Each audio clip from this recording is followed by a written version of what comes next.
Yo guys, it's Joe. You know what it is, you know how we do, and welcome back to a commentary day. We're here, it's a Monday meeting. You might get a little bit later this Monday. I was meant to record it in the weekend, but yeah, I'm still trying to master a few things, so it's a little bit slower today. We're gonna be talking about a few little things. We have the Ethereum merge has happened, so we get to see. I'll talk a little bit about what the consequences were, what actually happened with that. We're gonna be talking about the Queen's Queue. Obviously, my condolences again. Today's a Monday where we'll give our respects as the funeral service and everything happens today. But we'll be talking about the Queen's Queue and how long people were waiting in the queue and everything like that. I'll also mention the Cardano 88 token and their upgrade coming on the 22nd of September. That's pretty big, a day before my birthday. We're gonna be seeing. I'm gonna be talking a little bit about like what is going on with that, what's happening with that, what the upgrade means for Cardano, what the impact was, why it was delayed, stuff like that. So we'll be talking about that, and also GTA 6 being leaked. But let's get into it. We'll start with Ethereum, ETH. Beautiful merge has happened, and they did predict it would reduce the energy consumption by like a mad 90 whatever, but it did come true. They've managed to reduce their energy consumption by 99.95%. Pretty crazy. Vitalik Buterin last year, so this is the Ethereum co-founder or CEO. Last year he was named as the 2021 the top 100, I think it was top 10 or top 100 most influential people in 2021, and this year he clearly came through the merge and his dreams of being able to cut down the energy consumption. However, a day after the merge, ETH was down 7%. The crypto market in general had a big dip. I felt it in my portfolio. God damn, I was like losing. I don't have a lot in there, but I was losing like 20-25 pounds. I was like, damn. I only have 200, but like for me, 2025 it still hurt a little bit. But we're moving forward. It's a long-term goal when it comes to that. But yeah, the crypto market was a little bit down. It's September. I was thinking, September it couldn't be this bullish September, and it did hit us. There was a big dip in all the coins. I'm pretty sure. I know that. There was a point where Bitcoin reached maybe 16k. It's looking a little bit ropey, but we'll see what happens moving forward. There was a tweet actually from Vitalik saying that the merge was going to reduce the electricity consumption in general worldwide, globally, by 0.2%. Whether that is true or not, I mean, if it managed to reduce it in general on the network by 99.95%, 0.2%, I can sort of see. But that was the news on Ethereum. Now, like I said, my condolences again. I watched a documentary on the Queen yesterday on Sunday. Make the most of the Sunday that we're given, especially to appreciate her life and everything that she went through and she had done, and it was heartfelt. Like I didn't know her personally. I didn't know the Queen personally. Shock, horror, but I do appreciate history and appreciate what has happened in the past, what has molded our future right now, and she had done a lot in her life. She had done a lot of positive things. Has tried to stay away from the history of her ancestors, her predecessors, but it was very impactful, and clearly it was more impactful to some than to others. The Queen's Queue was nearly 8 miles. Oh, it was 8 miles long. 8 miles long. That It's crazy. I don't know what that's like 5 kilometers. A while. An average of a 14-hour wait in the queue to be able to see the coffin and to pay the respects in person. 14 hours. With some people, I might put it somewhere, waiting in the line for 24 hours. 24 hours. Now, I would love to pay my respects and all. But if I'm waiting in a line for a day, I don't know if that's what I like. I don't know, but people have done that, and it shows. I mean, it shows big courage. It shows how much the Queen meant to them, and so respected them. All respect to them. But moving on, we have seen that the U.S. appeals. So I wrote this down.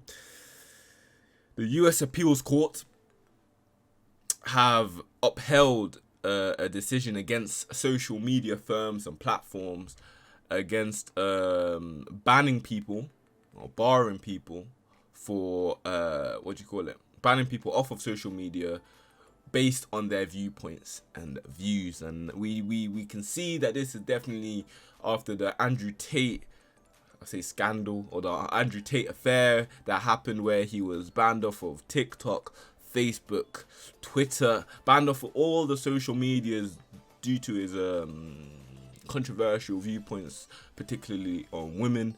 So the US Appeals Court has upheld the law barring the censorship of of individuals based on their viewpoints. And when it comes to that, that's something I feel like, I agree with there. Obviously, Andrew Tate, controversial guy, but when it came to motivation and it came to bettering your life and improving yourself, inspiration in that way, I feel like Andrew Tate was a very, he was true to that. He really did send that message. Obviously, when it came to his views on women and his views on a few other aspects, they were a bit questionable. But at the end of the day, we all have our own opinions, thoughts, judgments that we all make, whether they're wrong or they're right. At the end of the day, when it comes to freedom of speech, we should have the ability to do that and to express that. Some will argue that he had a large platform, so he really shouldn't be able to use that platform if he's going to be spreading them sort of ideas and thoughts. But for him to have built this platform in the first place based on his viewpoints and things like that, I mean, it's unfair to strip that away from him, especially if there were any allegations or accusations weren't true, banning him based solely on his viewpoint. Man, we can all advocate for free speech, but when things like this is happening, you really do question what is it really? Is it really for free speech, or you try to hold your name, or you try to, But yeah, so the US Appeals Court has done that, and we'll see how that, the consequences of that, of that being upheld. We'll see if Andrew Tate gets his platform back. I really doubt he will, but you never know. It might happen. But yeah, we'll see what happens with that. Okay, so Rockstar, big, not quite conglomerate, but big company, GTA 5. Obviously one of his most known for games being remastered again and again, because why not just add this, add that online, add this, add that, and it keeps going. And it's been up for years now. I don't know, I think it's around 8 years, maybe a bit more, maybe a little less. I feel like it's been out for a while. Obviously the GTA 6 has been rumored for a while, been in the works, and recently they've been hacked.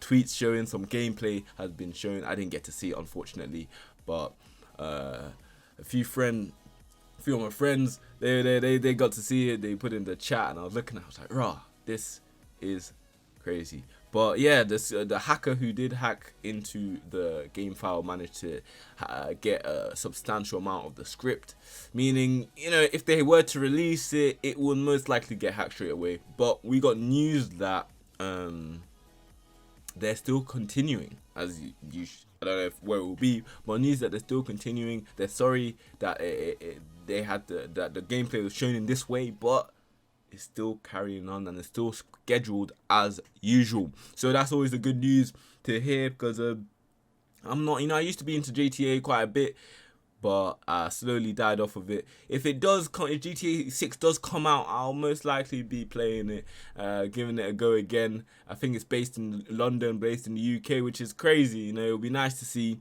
being UK based myself. So yeah, we'll see how that turns out and whether, they get any other issues or disruptions. Alright, lastly, Cardano, ADA. I do have a little bit of ADA myself, a little bit of Cardano token.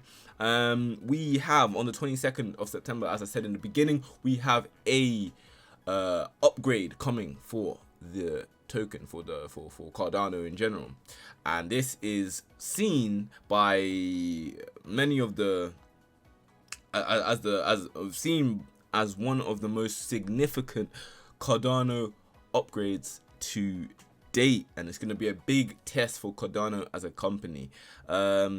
So where do I even start? In June, it was meant to be initially released in June, but there were too many multiple bugs, so they couldn't really release it. In August, Cardano's developer Adam Dean, he managed to cause a bit of panic when it came to the testing and everything, saying that there were a lot of network failures, there were a lot of rushing within the development of this upgrade, and this led to the ADA token plunging by 13.6%, around 13%, plunging. It was like 50 something cents to 46 cents. So it really, his words really impacted it. So since then, they've been working on it. They've been trying to really improve it. If successful, what it's aiming to do is improve the scalability of Cardano as a blockchain, as a place where you want to be putting your decentralized projects. They already underpin over 1,000 projects, dApps, decentralized applications projects already, as well as the ADA token itself. So there's a lot that is, a lot of projects are not at risk, but it's a big test for Cardano as a whole, as well as the improvements in the scalability. It will also lower the transactional costs. So it's really a win-win, and it's something that Cardano does need, being one of the top 10 cryptocurrencies at the moment. And with all these different projects on it, it does need this it does need to improve the scalability if it wants to be fighting against the Ethereums, against the Bitcoins, against the Solanas, the all the big the big cryptocurrencies out there. Apparently, so far so good. We're seeing from the testing collaborators that 90% of the scripts have decreased in the size, which it's going along the lines of their scalability. If they can just reduce the script sizes, more can be added onto the network. So that's pretty good. And this 90% decrease has led to a 75% decrease in the cost, which also, with their goals of lowering the transactional costs, is also working. So far so good. We're gonna have to see on the 22nd of September whether Cardano can have a successful upgrade. The upgrade is named Vasil, after the Bulgarian mathematician and big time supporter of Cardano. So it's really in memoriam of him, because he passed, and hopefully they can see it through. But that was my Monday meeting. That's all I have for today. I could also leave you with a final note on willpower, the power of habit. Still reading it. I managed to get to the chapter 6. And willpower. If you can make willpower into a habit, you are more likely to be successful. So willpower, whenever you have a inflection point, a challenge, a hurdle, a setback, or you can see setbacks ahead, what you need to do is plan ways to get over it before you reach it. So wherever you are on your journey, try to plan each challenge and inflection point, and find ways that you will get over it. Make it into a habit. Once you can get the willpower into a habit, you'll be more likely to do well in whatever you're doing. And this is something I'm trying to work on. I can't lie, I'm struggling. I woke up at I left my bed at 1 today. Hence why the Monday meeting is going to be late. So it's something I'm learning as well, but something we're going to get done. And that's the aim anyway. But if you got this far in the video, leave a like. Leave a dislike if you didn't like it. If you didn't like anything I said, leave that. A comment on anything, any points I made in this video, any points you want me to bring up in the next Monday meeting. And subscribe. We are on 106 subs at the moment. All of you, I appreciate all of you. I'll keep trying to be more consistent and persistent moving forward. But hey, it's the way life goes. It's been J2000 AD. Pow.